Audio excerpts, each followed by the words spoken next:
Hello વિદ્યાર્થી મિત્રો, આજે આપણે ધોરણ 5 ની અંદર યુનિટ 1 આર્ટિકલ વિશે જાણીશું. તો ચાલો વિદ્યાર્થી મિત્રો, આજે આપણે આર્ટિકલ વિશે જોઈએ. તો વિદ્યાર્થી મિત્રો, અહીં આપણે જોઈશું આર્ટિકલ એ ની વ્યાખ્યા. તો આર્ટિકલ એ કોને કહેવાય? તો કે જે સામાન્ય નામનો ઉચ્ચાર વ્યંજનથી શરૂ થતો હોય અને તે એક વચનમાં હોય તો તેવા શબ્દની પહેલા આર્ટિકલ એ મુકાય છે. વ્યંજન ને અંગ્રેજીમાં શું કહેવાય? તો વ્યંજનને અંગ્રેજીમાં કન્સોનન્ટ્સ કહે છે. 21 કન્સોનન્ટ્સ અહીંયા આપેલ છે.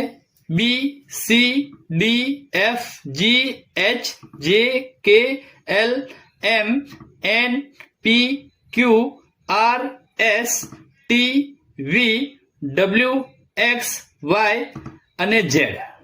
વિદ્યાર્થી મિત્રો, હવે આપણે આર્ટિકલ એ ની વ્યાખ્યા જોઈશું. તો જે સામાન્ય નામનો ઉચ્ચાર સ્વરથી શરૂ થતો હોય અને તે એક વચન હોય તો તેવા શબ્દની પહેલા આર્ટિકલ એન મુકાય છે. અહીંયા સ્વર આપેલા છે 5, જેને સ્વરને અંગ્રેજીમાં વોવેલ્સ કહે છે. તો 5 સ્વર આપણે જોઈશું: એ, ઈ, આઈ, ઓ, યુ. તો વિદ્યાર્થી મિત્રો, આપણે આર્ટિકલ એ અને એન ની વ્યાખ્યા જોઈ લીધી છે. તો હવે આપણે આર્ટિકલ એ અને એન ની દરેક ખાલી જગ્યા જોઈશું. તો ચાલો વિદ્યાર્થી મિત્રો, કોની રાહ જોઈ રહ્યા છે? ચાલો.